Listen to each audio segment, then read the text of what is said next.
dum diddy dum diddy dum. Hello and welcome to the Analyst Inside Cricket and our review of the LV Insurance Test Series, England-New Zealand. Well, it took New Zealand really very little time, half an hour today, to finish off the victory at Edgbaston. The fourth day was almost non-event.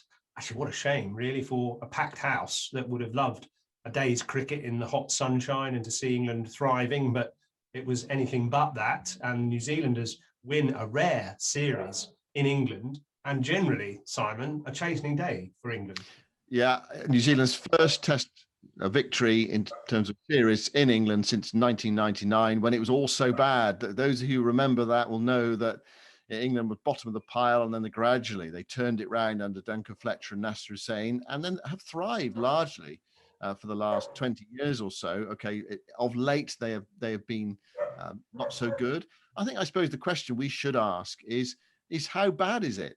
I mean, it was an awful performance from England, an awful third day, certainly with the bat. I mean, it was a really, really poor batting performance. How bad is it? And we asked that question against the context of what's to come, I think, because India are coming, 5 test matches, and then England go to Australia. And those are huge challenges. It's fine, the last year or so, England have won in South Africa, they won in Sri Lanka, they beat Pakistan at home, they beat West Indies at home, but they are sort of bottom of the first division, if you like. If you think of, the way the power structure is in Test cricket, they are bottom of the first division. There's New Zealand, there's Australia, and there is India. And then sort of the other teams that I mentioned, they're sort of in a sort of a second division, if you like, if you want to frame it in those terms. But England's goal is to go and win the Ashes. So how bad is it? How much chance have they got to beating India at home and going to Australia and winning? Well, I think it depends who they pick, is the first answer to that question. Is it as simple as that, though? Well, I think it's quite bad. I think, to answer your first question, it is quite bad, because if you think of the advantages England had in these 2 test matches, although they were missing key players, they included some promising young cricketers who've had plenty of cricket. They've been playing 4-day championship matches virtually all summer. The pitches have been okay. Quite a few of them have got runs. The likes of Burns and Pope have scored plenty of runs. Lawrence as well. So, it's disappointing. It's poor that they weren't able to equip themselves against New Zealand, who've had no cricket at all. I mean, they've just been playing amongst themselves. Quite a few of them have come over from the IPL. None of them have had that sort of first-class experience that England players have had. Admittedly, it's a second-string England side. So, poor performance by England. At the same time, can we win the Ashes? Well, quite a few of those players aren't going to be playing in the Ashes because, Stokes comes back, Wokes comes back, Butler comes back, maybe Moeen comes back. So there's at least 4 players. Bairstow, maybe him as well. Ollie Robinson you've got someone like Sam Curran, who's played in virtually every test he's played. He's played on the winning side. Another one not available in this series. I think, it's been a bit of mismanagement by England. Why is it that Trent Boult, who was locked down in the IPL, playing, in his franchise, was still able to play in this test series, and the likes of Chris Wokes, who was player of the year last year and was locked down in the IPL, hasn't been considered? And he has had no less cricket than Trent Boult, who played in the IPL a little bit, Trent Boult, true, but he hasn't had any first-class cricket before this second test match, and he bowled really well. Chris Wokes has had less IPL cricket, but nothing really since. It seems kind of bizarre that you've got these cricketers who weren't considered for the test series now playing for their counties in the Vitality Blast.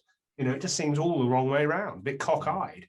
And so, I don't think it's all gloom and doom, because some very fine cricketers, and maybe Jofra Archer as well, will come back into the first team, hopefully, for the India series.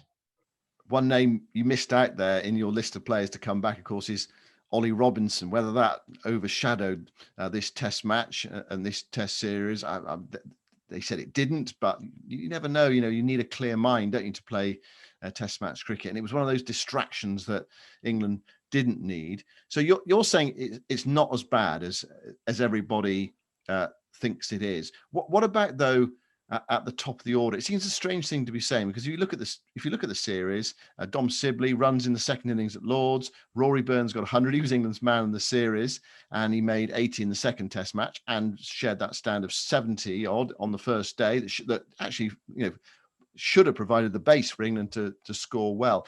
I don't know, there's something about the top of England's order that it just isn't quite right, and I can't even quite put my finger on it. It's that feeling that, I suppose it's that feeling that when good bowlers get going, that they will be able to make those inroads into England's batting. And I think it's that we saw yesterday. I think the idea that when they're under pressure, there isn't that solidity at the top order. I think that was it, really. Yeah. And it feels a little bit like there's the dam is being held back, and any moment it's going to break. And obviously Zach Crawley's problems at the top of the order don't help. It's hugely promising, that innings against Pakistan last year, and then very little since. So it seems to me that's what, I don't know why. I mean, that is a problem area. Of course, the middle order is a bit of a problem area as well, but then they do have Stokes and Butler to come back to sort those issues out. But it seems to me that it's going to be that top order that takes England forward. That seems to be the message from the captain, from the coach.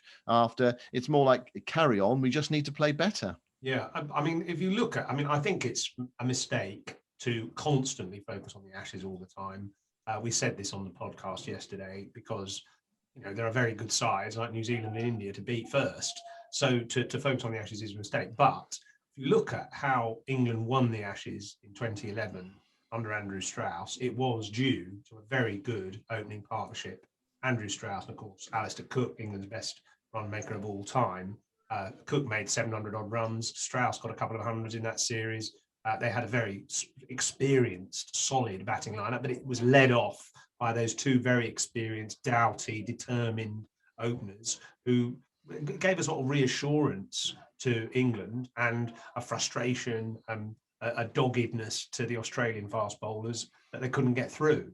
And that's what England need. And I don't feel that Burns and Sibley offer that enough robustness. They are, okay players. Burns in particular averages mid-40s in county cricket and has consistently scored 1,000 runs for Surrey. And he's made, some reasonable scores in Test cricket. But to me, he looks vulnerable to good bowling. And I don't like him against the short ball, against really good bowlers like Pat Cummins and Hazelwood and so on. Sibley, to me, looks vulnerable. I mean, he tries hard. He sticks in.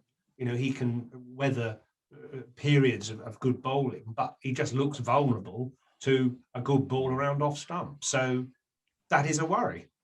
Yeah, and also you mentioned going back 2011 when England won the Ashes, that opening partnership they had. They also had Jonathan Trott coming in at number 3 as well. Yeah, quite. And so they really had that solidity at the top of the order. You trusted them. I just feel that England's top order, it very much is fingers crossed. And I think that the point is that unless they have a dreadful time of it against India, which is certainly possible.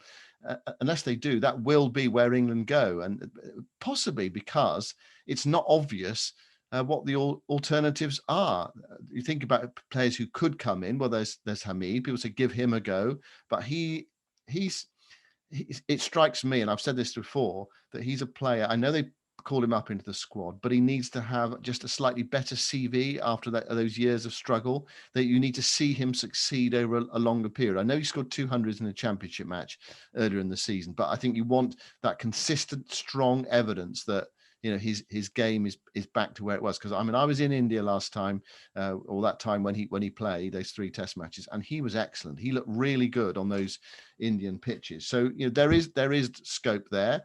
There is a feeling that he might struggle against the short ball, and of course, in Australia, which is where England are ultimately heading, they are going to have, they're going to certainly be tested on that front. And of course, the other person is David Milan, who has played he's played 15 Test matches and averages 27. It's not compelling evidence for a recall, but he is quite a mature international cricketer now, because he's played a lot of T20 cricket. So he understands the international game, and he's been to Australia before and scored 100. So those are things that could really go in his favour if things go wrong. But of course, last time India were over, David Milan was dropped after not scoring runs at Edgbaston. So those are the issues, and beyond that, it's hard to see England introducing any other players into their squad, into their team.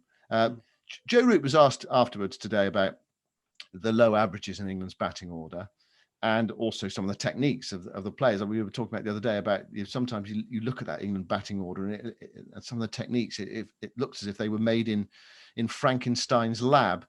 Well, this is what Joe Root had to say about that. There's been a lot of talk about technique and batting, and my view on it is very much that batting is very individual. There's no right or wrong way of doing it. You look at the best players around the world. You look at a number of players. Take the top 10, for example. They all have completely different methods of how they play. You look at how they stand, their back paths, where they score their runs. It's all very unique. And I think that's one of the great intricacies of Test cricket and batting and cricket. But it's understanding how that works and how that works consistently well for long periods of time. So for me, it's more of a mental thing. It's managing passages of play well, having clarity in your own game about how you're going to manage certain bowlers, different angles, different conditions, and doing that consistently well over a series or over an innings, and breaking things down into at times 10 over periods and saying, actually, this is quite tough at the minute. We've got to find a way to get through 10 overs, and the game will look very different again. And I think that's somewhere where we can be a little bit smarter on occasions. It's somewhere that throughout my career, I've got that horribly wrong on occasions. And as well, you look at the team as a leading run scorer within our squad currently. I feel like I've put a lot of pressure on those guys by not performing myself. And as a captain, you pride yourself on making big scores and leading from the front. And I've not managed to follow through on that. So probably compounded that situation slightly with that. But like I say, ultimately, it's about being really honest about your own performances, looking at your dismissals, looking about how you set up your innings and being better, learning from the opposition as well. I think that's important, learning from the players around you, but having real clarity about where you're going to score your runs against certain bowlers, managing risk on occasions. But it's all about finding ways of managing periods of play for long periods of time. This podcast is in association with LV Insurance, and children have suffered more than anyone else during lockdown, so access to sport is absolutely crucial to helping them get back to normality. Today, we're profiling Beaminster Cricket Club in Dorset, who've received a grant from LV General Insurance and the ECB's £1 million Fund for Runs community initiative to ensure their 3 youth cricket teams and All-Stars and Dynamos programmes will continue to have paid ECB qualified coaching this summer, as well as an additional full summer cricket school. More than 60 children are set to take part in their All-Stars and Dynamos projects, and there is a real focus on inclusivity with an even 50-50 split between boys and girls attending the sessions. The summer cricket school will run for 2 days a week across the entire summer holiday and help children continue their cricketing education in the local area, which is a great initiative. And one thing I used to love, actually, was as a kid, was those cricket camps in the summer, because otherwise you just sat around at home watching Test cricket or anything else that was on, and I was desperate to get out there and play. So these cricket camps, 2 days, 3 days worth in the sunshine, learning your game with qualified coaches, fantastic.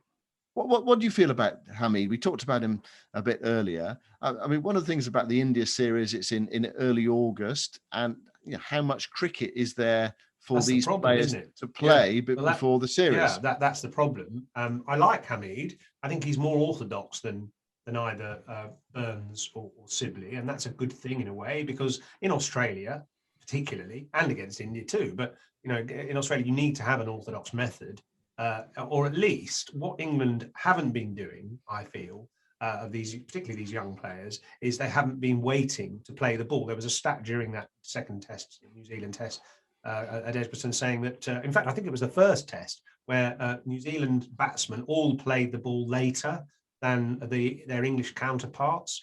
And it sounds an obvious thing to say, but even the best players in the world who have funny techniques play the ball late. Now, I've got some evidence of that, actually. Here's a graphic that I actually copied from the series in Australia when Australia played India.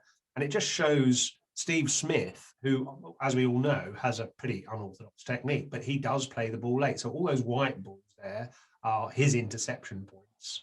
And as opposed to compared to Marnus Labuschagne in yellow, but it's just a sort of random example of the fact that even though Steve Smith has a very unorthodox method, he plays the ball late. And that's certainly applied also to somebody like Devon Conway as well. So that's something I think that where the England players can really improve. You think about the dismissals that we saw during those series, those two test matches, a lot of players chasing the ball, going for it early, chasing wide balls. The New Zealanders generally, when they were out, they were bowled through the gate, trying to play it late, but a good ball, or occasionally caught at slip. But a lot of edges went down because they were playing it late, whereas the English batsmen at the ball more, got the edges, and they carried to slip. And New Zealand slip catching was outstanding because there were some flying edges. So I think that's one area that, although they don't have to change their method, they could change their mindset and their approach a little bit and try and play the ball a bit later. Yeah, England were not so much out bowled in this test series, but they were out batted and they were out caught as well. I mean, this is another sort of worrying aspect. I mean, and New Zealand really showed them up by taking some, sharp catches, and they didn't look like dropping many. But by contrast, it was always a bit sort of negotiable as far as England are concerned. Joe Root put down a crucial chance on the first day with Will Young early on 7, and there were 2 drops on the Saturday when England were very ragged in that first hour. Sam Billings, who was on the field at fine leg, dropped one coming in from the boundary, and then Bracey, who I don't think we're going to see much of in the near future. I mean, he is one who's going to go back to county cricket and rebuild his confidence possibly a bit after 2 very difficult test matches. But England do need to get sharper with their slip catching, and you think someone like Ben Stokes coming back will help them with that, although he is capable of pulling off some blinders, but he also of late drops quite a lot as well. So that's another area that England need to improve on. I mean, you imagine the India series or the Australia series, dropping Kohli on 7 as they did with Young, or dropping Steve Smith on 7. You're going to have to snaffle those chances when they come along. I mean, what chance do you think that England have of beating India or Australia? I mean, is it possible they could get seriously turned over in both series, or are they much better than they've shown? When they get those players back, do you think that will give confidence to other players as well, to have someone like Ben Stokes in your dressing room? I mean, surely that will give confidence to everyone else as well. It must do, mustn't it? He's a natural leader. He's a warrior. People will fall in behind him, undoubtedly. Butler as well. Chris Wokes, fantastic cricketer who's hardly played any cricket since last summer, which is a real shame. And I know we had Darren Goff on the Virtual Cricket Club recently saying he'd be working with Chris Wokes and how wonderful a cricketer he is, and he's learning and improving, and let him loose in Australia, he'll produce the goods, because his overseas record isn't great. I think where England are going to fall down is in the spin department. They still haven't got someone who can hold an end as a spinner and take wickets in the second innings, and both Australia and India have that. So their bowling attacks are much more rounded attacks, more versatile. They have bowlers for all conditions, whereas England don't. They're not going to be able to exploit turning pitches or bouncy extra spin pitches later in a test match. So I think that's where they'll fall down. I think England will lose to India and they'll lose to Australia. It'll be quite close. I think England will battle away against India with their own version of cricket and with people to come back in. But India's depth, their variety in their attack, and Australia's resilience and skill, and again, having someone like Nathan Lyon as an extra asset will just be a bit too strong for an England side which is still trying to find itself. Talking of fast bowlers, and the disappointing series, a fairly innocuous series for Jimmy Anderson, just 3 wickets at 66. And we've been giving an award each day of this test series, sponsored by LV Insurance, the #InWithHeart award.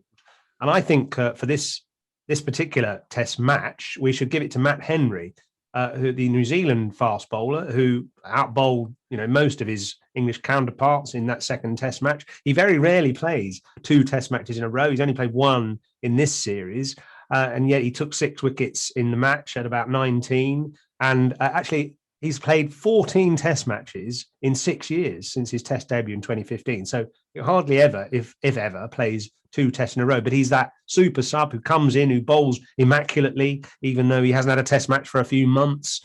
He's never overawed by the situation or the occasion or the opposition. Keeps just chugging away and nipping out wickets. He knocked over England's top order in this second test match in the second innings. So Matt Henry, for his grit, determination, and just wholehearted commitment to the New Zealand cause, he is our In With Heart Award winner for this test match day.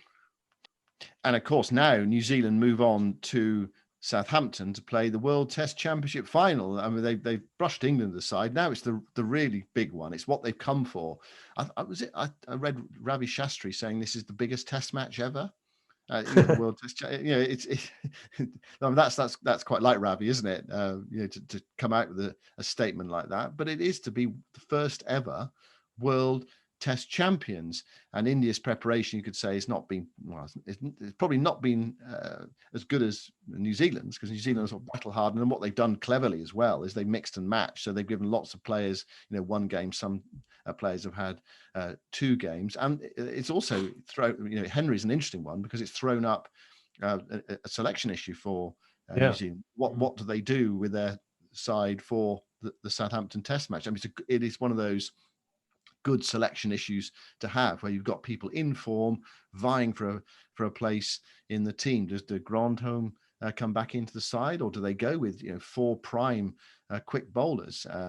Do they keep in a spinner, or what do they do? Anyway, so we talked about whether England can succeed against India and Australia. Who is the favourite? Who is likely to come out on top when New Zealand take on India in the World Test Championship final, the biggest game of Test cricket ever? Well, I'm going to say New Zealand. They've been close in 2 World Cup finals and come second.